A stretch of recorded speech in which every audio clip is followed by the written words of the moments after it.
Estamos de volta aqui com o terceiro e último bloco. Então, esse aqui é o bloco da exploração, né? Onde a gente gosta de explorar, de falar mais, fazer todas as perguntas que a gente quer para o convidado. Ainda mais essa convidada, que é uma convidada que é de casa, né? Aí mesmo é que a gente gosta de explorar. E, assim, nós estamos aqui com a doutora Regiane Helena, já discutimos bastante a respeito da menopausa, tudo que você precisa saber, a gente está falando aqui agora, de uma maneira muito simples, muito prática, para que você que está em casa realmente, de fato, possa entender e colocar em prática, de fato, viu? E aí tem uma pergunta muito interessante aqui de uma telespectadora, que é, doutora, depois que eu estou na menopausa, eu posso engravidar? Excelente essa pergunta. E sim, pode engravidar sim depois da menopausa, tá? Hoje tem várias técnicas de reprodução humana, que é uma especialidade que trabalha com essa questão de infertilidade, e eles têm vários protocolos que facilitam essa gravidez, tá? E de uma maneira natural mesmo, ela também pode. Ela está ali na fase de transição, né? E começou a falhar a menstruação, digamos, e ela ainda tem uma reserva folicular, ainda que pequena, mas pode liberar um óvulo naturalmente. Então, é sim possível engravidar nessa fase aí, dessa transição menopausal, principalmente. E aí eu fico pensando assim, porque cada dia que passa as mulheres estão demorando mais, né? Assim, se planejam, né? E aí, quando vem, já passou, já estou com 38, 40 anos, já indo, né, 41, 42 anos. E aí, essa situação fica mais crítica, né, doutora? Fica mais crítica, mas assim, a gente tem que sempre lembrar para essa mulher, tudo bem, ela deve se planejar, deve se cuidar, mas ela deve cuidar do corpo. Quanto mais ela cuidar, quanto mais ela modular, evitar ali agentes tóxicos, ela vai preservar essa reserva ovariana com uma maior facilidade, né? Só por curiosidade agora, qual é a sua gestante que a senhora está acompanhando aí, que está com a idade mais assim avançada, assim, uma idade maior, sim, vamos sim. dizer assim? Agora, no momento, eu estou com uma de 36, não é tão... Mas o ano passado, na véspera do ano novo, eu fiz um parto de uma com 47 anos, gente. 47 anos, um parto. Ela engravidou naturalmente, ela jurava que era menopausa. Aí, quando ela fez o teste, era gravidez. E fez um pré-natal, graças a Deus, deu tudo certo. E foi espontâneo. O primeiro filho dela, ela teve com 40, e o segundo com 47. Ela achava que não ia engravidar, porque o primeiro ela já demorou muito, então, e ela engravidou. Então, assim, as coisas não são impossíveis, né? Nem do ponto de vista natural e também do ponto de vista da reprodução humana. Tem várias coisas que podem ser feitas. Podem acontecer, né? E, inclusive, congelar óvulos também, que é uma opção para muitas mulheres, né? Que a gente sempre vale a pena lembrar para se informar a respeito, né?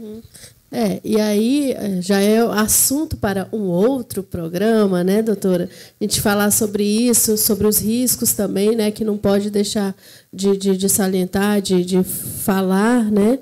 Então, aí já é um outro programa que a gente já vai estar agendando aí para frente sobre isso. Perfeito. E gravidez no climatério, na perimenopausa, pode acontecer também?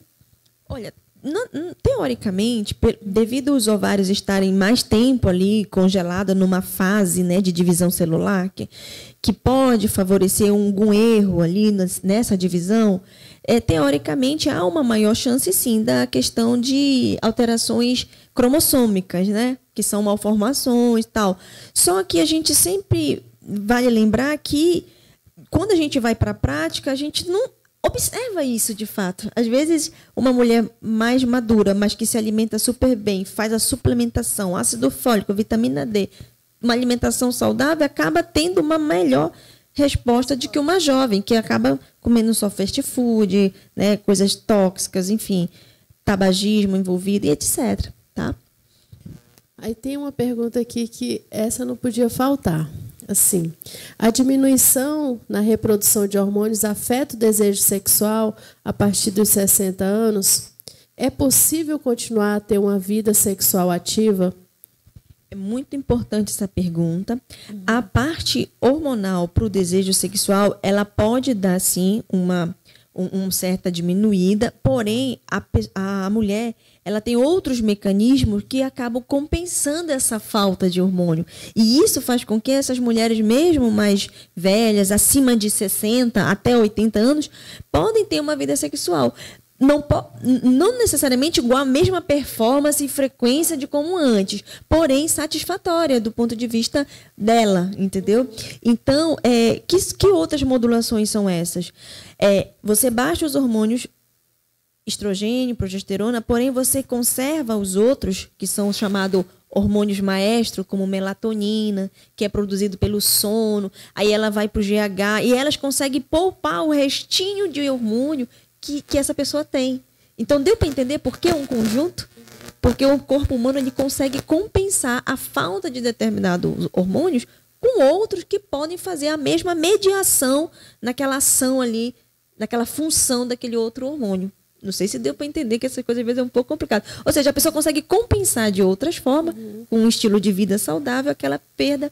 E isso acaba lhe garantindo a questão dessa satisfação aí. Da atividade sexual. Então, é possível. A vida não acabou, viu? Principalmente a vida sexual não finalizou, né? Não finalizou, não. Tem relatos em consultório, pacientes de 80 anos, que sim, tem a sua vida sexual satisfatória. Tá? Precisa, sim, de alguns cuidados, precisa ver a questão do ressecamento, da atrofia, que isso é facilmente prevenível, né? E outras coisas como o estilo de vida, principalmente. Doutora, e assim, a gente não poderia falar de menopausa sem falar sobre reposição hormonal, né? Então, toda mulher é obrigatório fazer reposição hormonal?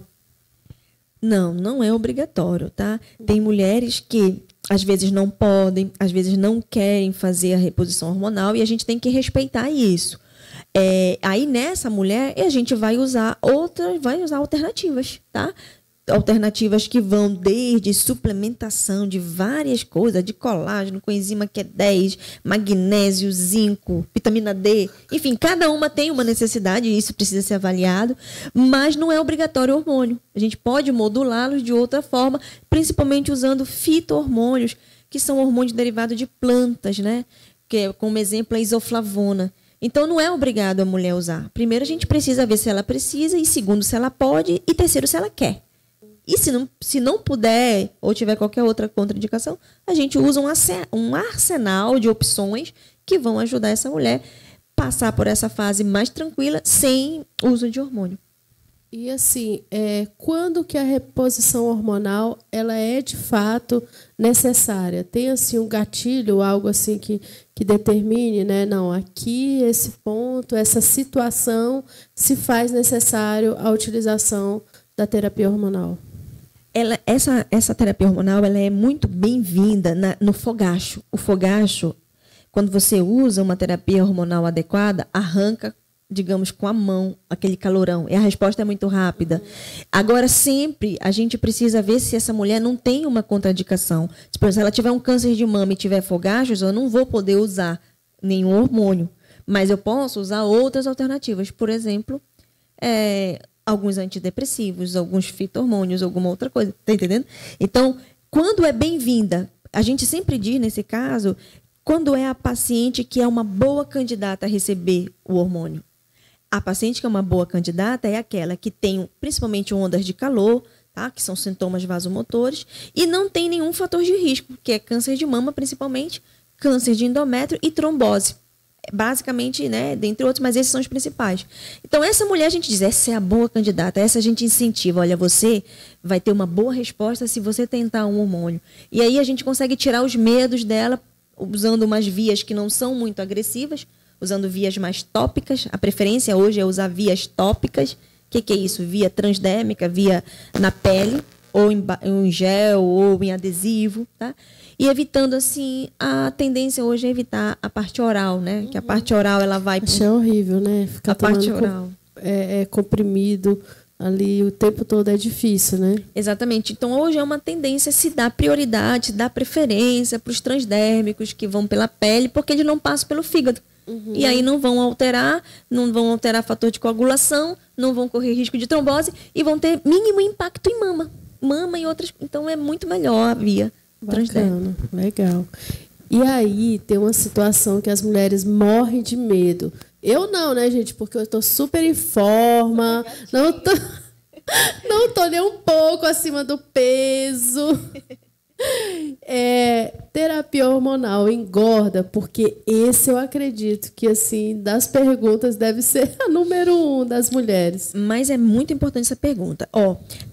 A terapia hormonal atual, que é mais utilizada, a gente não tem esse impacto aí. A gente não precisa ficar com medo disso aí, porque é quase zero, né? Por quê? Porque a gente vai dar preferência, como eu falei, para as vias transdérmicas, que são as vias tópicas. O que dava mais essa alteração eram os hormônios mais antigos, que era uma carga hormonal maior, era via oral, e isso acabava atrapalhando, inchando, causando edema, né? Então, hoje a gente tem outras opções. Então, a mulher não precisa ficar com medo, entendeu? A gente dá preferência para a parte transdérmica. A antiga, sim, a antiga dava mais risco de trombose, porque era uma maior carga. Não eram hormônios bioidênticos, eram hormônios equinos, né? Hormônios vindo ali de cavalos, naturalmente, de égua, né? Era equinos conjugado. Então, não era um hormônio que se encaixava perfeitamente no nosso receptor de estrogênio das células, como os hormônios atuais. Então, hoje a gente pode ficar tranquilo que essa questão de engordar não vai acontecer, desde que seja bem planejada, uma terapia atual, com hormônio bioidêntico e principalmente via transdérmica. Gente, eu já estava ficando preocupada já com essa situação, porque, assim, claro que eu sou muito jovem, né? Ainda estou muito longe dessa fase aí, né, tal, mas eu já estava preocupada já agora, jura, né, que está longe da fase. Mas não precisa se preocupar. Graças a Deus, como eu falei, a ciência, Deus colocou os homens ali para capacitar ao nosso favor. Doutora, e assim, para a gente encerrar, sei que tem muitas perguntas aí que o nosso telespectador deve estar ali, né, querendo fazer, mas a gente precisa acabar o programa, né?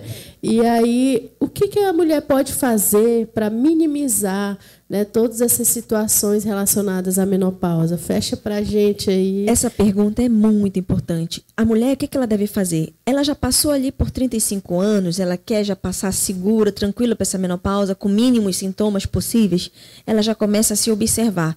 Primeiro, observar o que ela come. Ela tem que... Aquela dica é infalível. Descascar mais, né, e desembalar menos é fundamental para ela passar por essa fase tranquila. É apenas uma dica. A outra, começar a se mexer. Se não pratica nenhuma atividade física, escolha uma que seja do seu gosto, que você se sinta bem. Que pode ser uma caminhada, uma natação, uma hidroginástica, um pilates. O importante é não ficar parado. Os estudos mostram que as mulheres que fazem exercícios físicos e têm esse hábito, elas passam totalmente assintomáticas por essa fase da menopausa, tá? Então, isso é muito importante. E a outra coisa, quando sentir algum sintoma, se observe e procure logo. Porque assim você vai ter menos efeito colateral, porque vai usar menos doses menores, vai usar menos medicação e não vai deixar tanto tempo as coisas aumentarem, tá? Porque a maioria deixa quando está com 2 anos de insônia. Poxa, sofreu com a insônia todo esse tempo. Ou seja, já detona ali melatonina, já detona o GH, já detona todos os outros neurotransmissores, já está depressivo. Então, eu preciso usar uma carga pesada maior de arsenal terapêutico. E quando ela começa, a gente já dá uma gotinha de cada e retira depois. Só modula ali, ok? Então, essas são as dicas principais para você ter uma qualidade de vida, passar por essa fase tranquila, tá? Que é, na verdade, considerada uma fase de uma maior amadurecimento, tá? E a mulher vai passar, no mínimo, 1/3 ou até metade da sua vida na pós-menopausa. Porque a expectativa de vida hoje da mulher, ela permite isso. Então, antes, a mulher chegava na menopausa, morria com 40 anos. Hoje, não. Com 40 anos, ela está ali, ó, ativa, né? Produzindo e vai chegar até... Tá tendo menino, tá tendo filho. Eu quase tive 39 é o meu... Eu não queria falar seu exemplo, né? Para não falar a sua idade, entendeu? Mas eu vou fazer 41 anos, eu ainda não uso ainda, né? Porque eu tentei modular logo com a parte de exercício, alimentação. Então, eu tentei girar a chave antes de precisar. Mas, se precisar, existem terapias hormonais, existe fisioterapia pélvica, que eu esqueci de falar, né? Porque são muitas...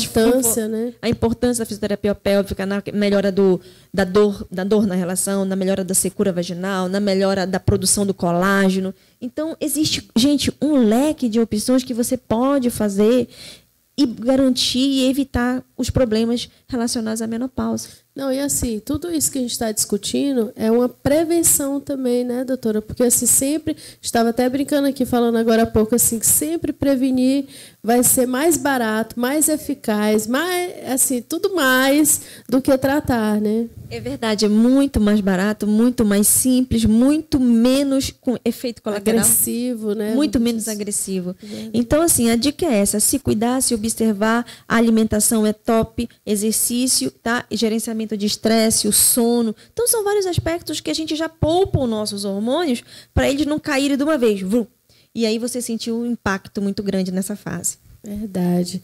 Gente, estamos acabando, né, o programa Missão Saúde na TV da semana, né? Eu falo assim, acabando, fica aquele, Deus, acabou o programa? Não, né? O programa da semana, aí que nós ficamos assim muito felizes por tratar desse assunto, por estar aqui com a doutora Regiane Helena, né, uma companheira nossa aí do dia a dia, né, do dia a dia do Missão Saúde na TV.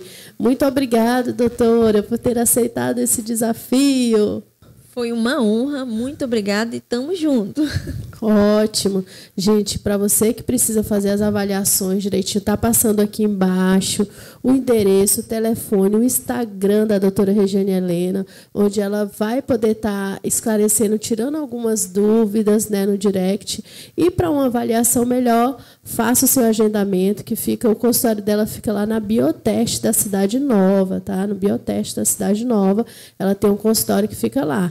Então, agende a sua consulta, a sua avaliação, para que você possa prevenir, né, algumas questões que a gente discutiu aqui durante o programa, tá certo? Então, só posso agradecer a você, telespectador, que esteve conosco aí até agora.